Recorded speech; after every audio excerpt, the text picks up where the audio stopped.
Амансыздар ма оқырмандар? Арнама қош келдіңіздер.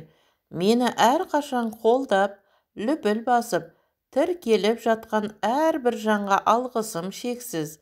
Күндеріңіз берекелі болсын. Баршаңызға рахмет. Бауыржан Момышұлының батасы. Иллахи Худая, тілегімізді қабыл ет, иманымызды кәміл ет, дозақтың отынан сақта, қаңғыған оқтан сақта, парақор соттан сақта, кірлі сумен жуыстан сақта, ынтымақсыз туыстан сақта, қара жүрек батылдан сақта, көк долы қатыннан сақта, адамды қадірлемес есерден сақта, нанды басқан кесірден сақта, татымсыз қызыңнан сақта, ұятсыз ұлыңнан сақта, қайырымсыз жекжаттан сақта, жалқау бала, тек жат, тексізден сақта, түнере атқан таңнан сақта, жаңбырсыз шаңнан сақта, жастарында әдеп жоқ, өлгеніне бәтуа жоқ, құр айғай, шат шәлекей даңнан сақта.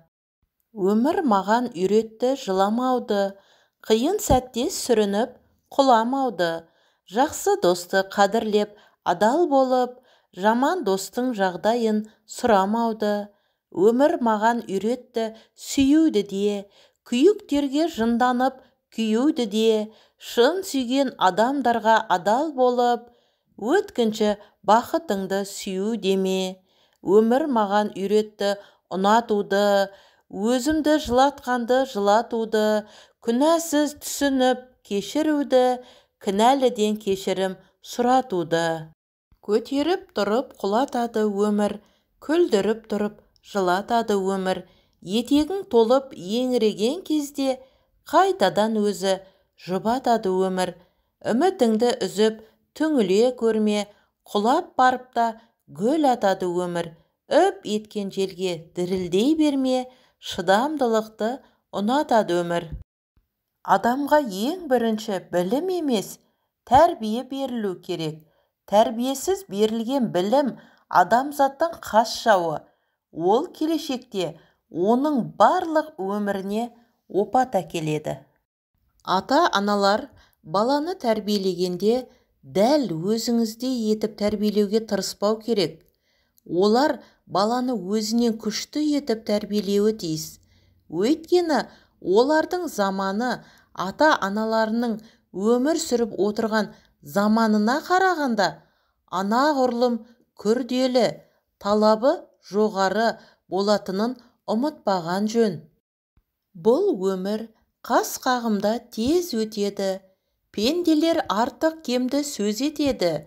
Татулық ізгіліктің дәнекері. Сіз біздеп сыйласқанға не жетеді? Тіріні көрге салатында сөз, өліні тірілтіп алатында сөз. Әдептіліктің алды абайлап сөйлеу. Дөрекі адамға сөз қайтарам деп әуре болмаңыз. Өйткені оның басқа да дөрекі сөздері жетерлік. Жауабыңызға тағы сондай нашар сөз айтуы мүмкін. Надан адамға әзіл айтып та бекер. Найзадай сөзімен көңіліңізге қаяу салып, бойыңызды мұздатады. Анадан асқан жан бар ма, түсінер мына жалғанда. Ана дос, ана періште, сүйеніш жалғыз қалғанда.